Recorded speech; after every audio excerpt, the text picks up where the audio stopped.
Hello, I'm Elaine Sanchez, founder of Caregiver Help, and with me today is Brenna Baucum, a certified financial planning professional, and this is our continuing series of Life After Caregiving Going Solo. In previous episodes, we talked about some things that you can do to avoid chaos after a loved one dies. We talked about what happens in the first 90 days after someone passes. This can be an extremely difficult um, and confusing time. And now we're going to be talking today about what it looks like to be solo when it comes to the finances, making those decisions, managing your money, planning for your own future, and knowing that this is well out of my area of expertise. I've invited Brenna to come back and help explain how we can manage this, how we can make plans, and how we can feel safe financially going forward. So, Brenna, welcome back. Thank you. Lovely to be back. This is such a rich conversation. I appreciate It it. is. Me too. I really do appreciate it. Okay, so where do we start? Your loved one has died. Mhm. Their income is no longer coming in, Yeah. and or it's changed. So, what do you need to look at this point? Yeah, I think a helpful kind of grounding can be to think through uh, this framework of transitions of change. And there are many Mhm, research-backed pieces of this puzzle, but the one that I really like to lean on comes from the Financial Transitionist Institute. And it has this really nice graphic where it talks about the anticipation stage mhm, of a change coming. And mhm, so maybe that was, our conversation about what do we mhm, do kind of leading up to, how do we mhm, organize some chaos? mhm. And then you have the ending, which is the event, and in this case, the person passing away. Okay. And then there's this bigger circle called passage, and there are Mhm, squiggles in and out and arrows, and it's messy. And the mhm. size of that within kind of this, it's the biggest of the circles in this graphic, represents just how long it can take. And Ah. so once you're through those first 90 days of transition and some of the to-dos, then you enter this really messy stage of figuring out what's your new financial reality. Mhm, And mhm, you start to make your way toward the final phase of this transitionist framing, which is your new normal and what life looks like to you. okay. And so, as we're starting to step into kind of the early parts of passage, Yes. I think you named some of the big ones, thinking about we usually have half as much income Mm-hmm. or the same amount of expenses, Mm-hmm. at Mm-hmm. least for the beginning part. Mm-hmm. So if you're still staying in the home that you shared, or if it takes time to do some asset moving around, Mm-hmm. you're still paying for some of these things over time. The transition of Social Security, you will either, if this is a person that you were married to that passed away, you will get the higher of the two benefits, Okay. either your benefit or your late spouse's benefit, Mm-hmm. but not both. So there goes Mm-hmm. some income. Mm-hmm. We talked about pensions. There may be some survivor benefits attached to that. Mm-hmm. There may not be. Mm-hmm. So it's a really important time to reevaluate what does your financial life look like? What are your income streams and what are your expenses? Because Mm-hmm. those tend to ebb and flow just Mm-hmm. as much as the income side of things do. Mm-hmm. So there's quite a bit of change on that side. Um, the third element is income from investments. So you may Okay. have, if you have investments you're pulling from to some extent, you may need to pull more, you may need less. All of that is just such a great reminder that we need to be partnering with people to help guide us through that transition as opposed to winging it on our own, which can feel very nerve-wracking. Right. So, as a certified financial planner, then you have a client that loses a spouse, Mhm. and they're in this situation. They know that they're getting less Social Security.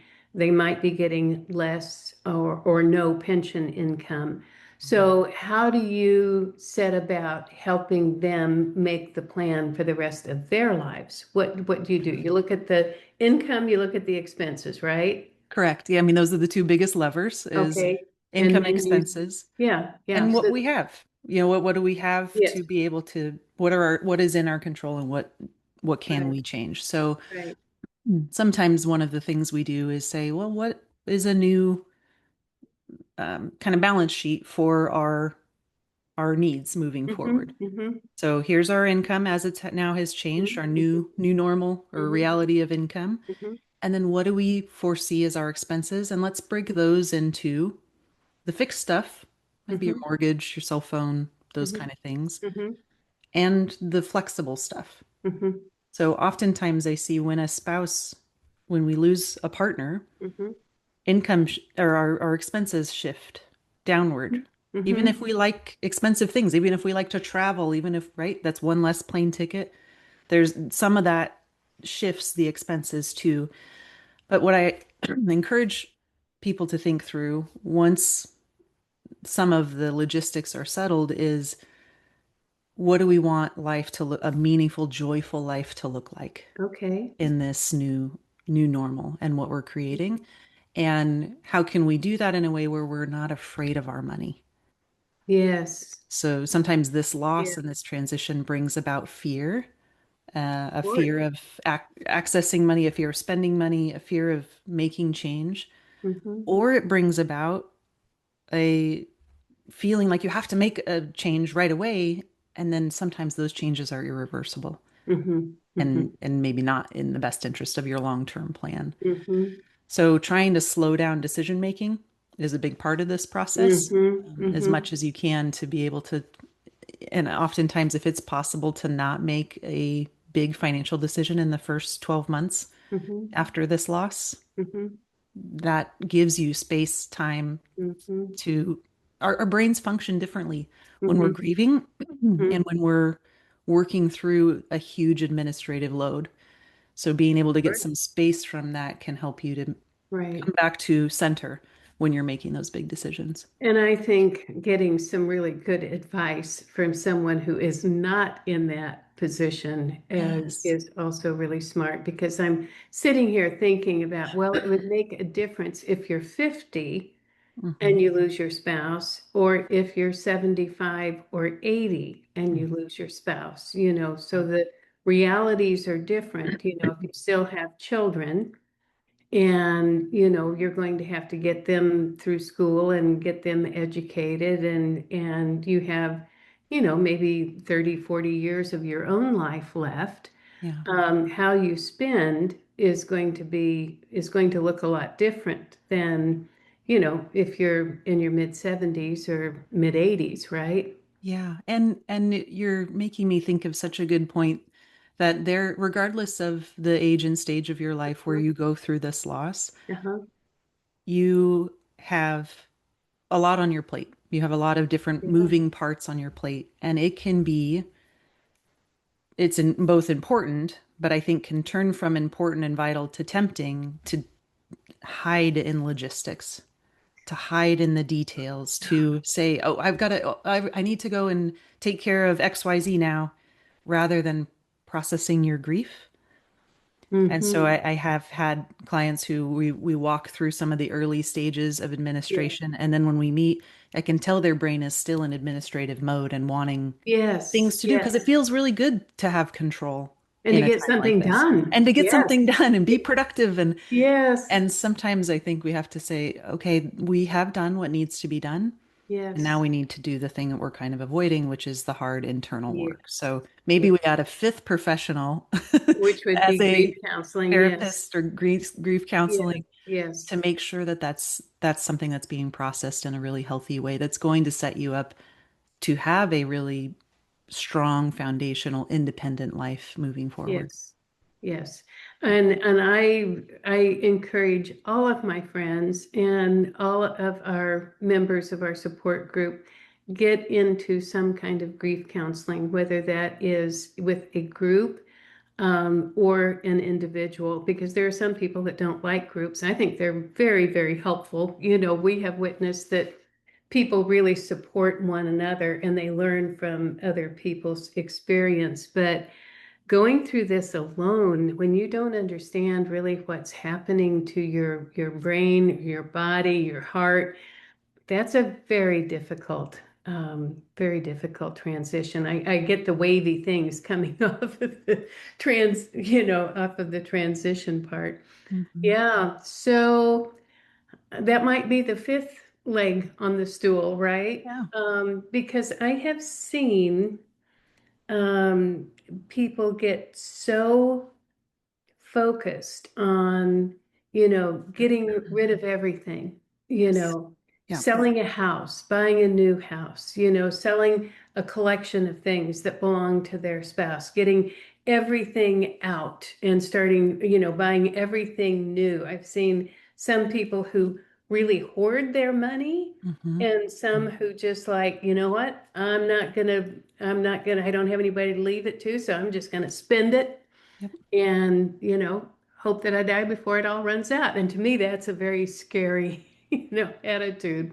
Great example of irreversible decisions, right? That Yes. there's so Yeah. much, and that I think those are all very valid feelings, whether you're doing cleaning, Sure. mass cleaning, Sure. or wanting to move, or not, or feeling somewhat frozen in decision Yeah. making and not Yeah. wanting. Those are very valid, and there are ways to explore those that are healthy, right? Mm-hmm. We can say, okay, you know what? I think the train set collection that was never really your thing, that's probably an okay thing to get rid of That's and to, right. whatever. Yeah.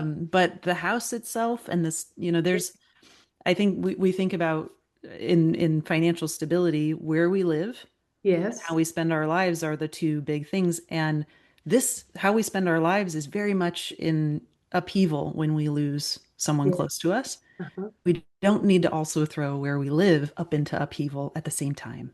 That makes sense. So that's one of the biggest things that I see is people feeling the need to make a rush decision about Mhm. housing changes. And as much as we can financially, sometimes we have to sell. But when we can say, let's stay here for at least a year and then make the choice, that's really smart. I have a great story. One of my dear friends, her husband he was dying very slowly with Mm, Parkinson's. mm, And they had a very big home and a very big yard, beautiful, in a neighborhood where they had been for more than 40 years, right? So they mhm. put it on the market. She rented a nice apartment. It had a view of Riverfront Park, up on the Oh, sure. top floor. Hmm. And it worked well while he was going through the last several months of his life. Hmm. And then once he passed, she was so alone. She just felt so isolated. She didn't have her neighbors. She didn't have her neighborhood. She didn't see anybody in the apartment complex. You might see people walking down the hall, but there was no community there. Yeah. And she decided, my house hasn't sold yet. Why am I paying $4,000 a month for an apartment? I'm moving back to my house. Yeah. And it's a huge house, it's a huge yard, and the maintenance for this, because the house is paid for, is a lot less than the $4,000 a month she was spending on rent. Mm. And so, the neighbors welcomed her back and she just felt like I'm home. And that Oh, was her place of comfort. yeah. And what So a I great think that's really example. good advice. Yeah, Such a great example that there's not one right way to do this. exactly. And even if you've made some decisions Yes, in light of the need for yes, giving care, they yes, don't, there are other decisions that now can be made. And so yes. just again, thinking through that with someone, whether it's a trusted friend or a trusted Mhm, professional, mhm, the mhm, pros and cons, I think is really, really valuable. mhm. Yeah, So important to have good professionals and good friends. definitely. It's so important, especially at this stage of life. Yeah. What else do we need to talk about in this session? Have we covered? I We think need, yeah, go ahead. I think one final thought that I have on this is around the transition from we to I Yes. is big. It takes a lot of time to sort through what those are. So some, as I've said through all of these, giving yourself grace Yes. through the process is important. And thinking through, one of the things I've seen sometimes happens is we just talked about slowing decision making down. Yes. And that includes things like where to move and those kind of things, but it also includes changes to your financial picture. So Mm-hmm. if you are thinking you want to ditch that timeshare that you Mm-hmm. and Mm-hmm. your partner used quite a bit, but Mm-hmm. now you're not picturing, again, that's okay, but let's think through it, right? Let's think through the consequences. Same thing with your investment strategy, which I know we'll talk about later, investments in particular, but do we need to swing really conservative? Maybe Mm-hmm. not. Mm-hmm. Maybe not. Maybe we actually want to just a small tweak. So talking through what we need from Mm-hmm. what would we need our finances to do in this new normal? That's the Yes. to Yes. Yeah. uncover. Yeah. Yeah. I think that's really important. How long do I expect to live? Yeah. What can I mean, realistically, Mhm. what's important to me, Yeah. where I live, Mhm. what will I do if I can no longer take care of myself? Yeah. Where will I live? I was in this, what do you call it, a focus group. And I was so surprised. There was a man who was quite prominent in the community, and it was put on by our local newspaper years ago. Mhm. And they said, who do you expect to take care of you if you cannot take care of yourself? And this man, absolutely straight faced, said, my daughter. And I laughed. I said, oh, I said, does she know? And he said, well, Yeah. I've not talked to her about it, but I raised her, I supported her, I paid for Oh her to go no. through college. Of course, she's going to take care of me. And I was like, you may want to have that conversation with her Right. before that's your plan. I mean, there are other things that you might want to be thinking about. Right. And she may have other things going She on. may have other things going on. Yeah. So I don't know how I got off on that tangent, but I do think it is really important for all of us to think about when we are alone, Yeah. you know, where do we go from here? Who can help us? How can we manage our money? How can we make sure that we don't end up poor and alone and needing for one of our children or somebody else to take care of us? That would be horrible. And it Yeah. happens to a lot of people, sadly. Absolutely. Absolutely. And when you've been a caregiver for someone else, Yes, you you know what can go well in that yes, process and you know what can be extraordinarily difficult. And yes, so I think the people who are watching this probably have a really acute knowledge of what they want to try to retain and what they really want to avoid in that process for themselves. So yes, good points. yes. Yeah, I think it really is. If you have been a caregiver, if you've ever had to settle somebody else's estate, you know, if you're like me at all, you know what you don't want to have happen. Yeah. That Right? sticks in our memory pretty strongly, doesn't it? Ooh, it does, it does. Yeah. Again, Brenna, thank you so much. We have covered a lot of territory. We still have more things to discuss, so stay tuned. We will let you know when we have another episode to share. And again, I just so appreciate your expertise, your insights, and your wisdom, and how you're helping all of us really think about making good plans for the last chapter of our loved ones' lives and our own. So Absolutely. thank you. Yeah. Thank you.